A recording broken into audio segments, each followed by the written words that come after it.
Right, this video is going to have a look at combustion. You're going to have a look at what incomplete and complete combustion are, the dangers of both, and the products of both. There are two different types of combustion, complete and incomplete combustion.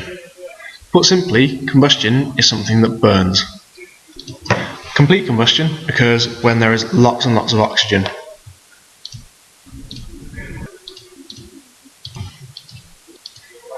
It usually produces a proper flame, a nice blue flame, and gives out carbon dioxide and water. Incomplete combustion occurs when there's not enough oxygen.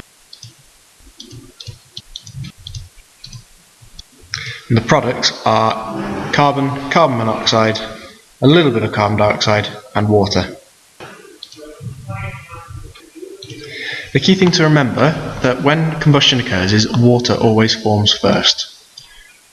So in any reaction you get H2O forming. So here I've got methane reacting with water and I'm producing this here. Then the carbon reacts with the remaining oxygen to produce CO2. So in complete combustion you get carbon dioxide forming.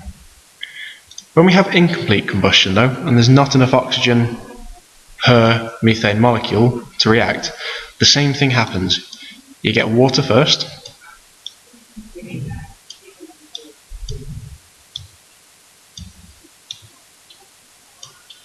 and you keep doing this until all the waters have filled, all the hydrogens have been used up, and then what you're left with can form a few different products. If you did form carbon dioxide, you'd be left with carbon. So you could have some carbon dioxide and some carbon being given off. This is soot, and sometimes you see it on the bottom of beakers when you heat it with a yellow flame. Alternatively, you can get carbon monoxide.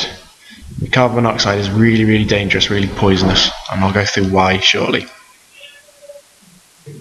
So first of all, a bit of a recap. If you have any fuel and burn it with oxygen, lots of oxygen, you get complete combustion. So you get water, which is H2O, and you get carbon dioxide, which is CO2. In this example here, you would then need to balance it, just like that. So there are two possibilities for incomplete combustion. So you have a lack of oxygen, and you can either produce carbon and water,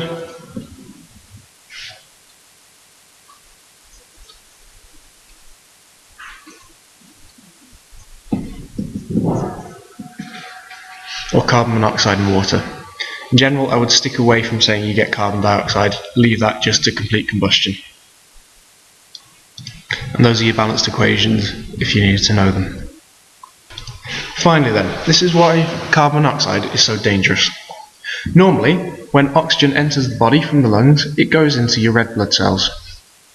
It then gets transported round like a conveyor belt to the cells in the body where respiration occurs.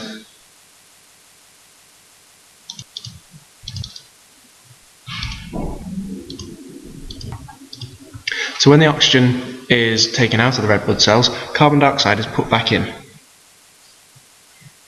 And this gets taken back to the lungs and breathed out.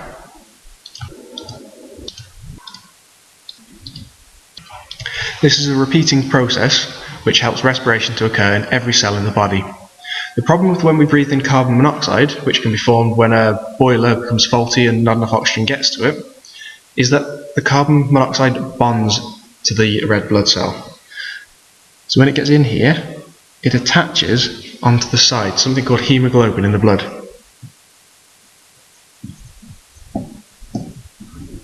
So the carbon monoxide bonds to that, and it doesn't come back out again.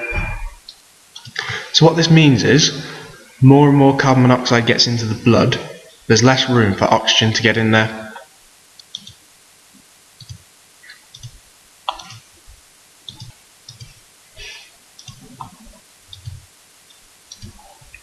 This keeps happening until eventually all of the blood cells are full of carbon monoxide. And when this occurs, it means that no oxygen can get into the body. We can breathe it in, but it doesn't go into the blood, doesn't get transported around, and respiration can't occur. It means that the cells start to suffocate, we start to get headaches, we start to vomit, and then eventually it can lead to death. So that's everything you should know about complete and incomplete combustion.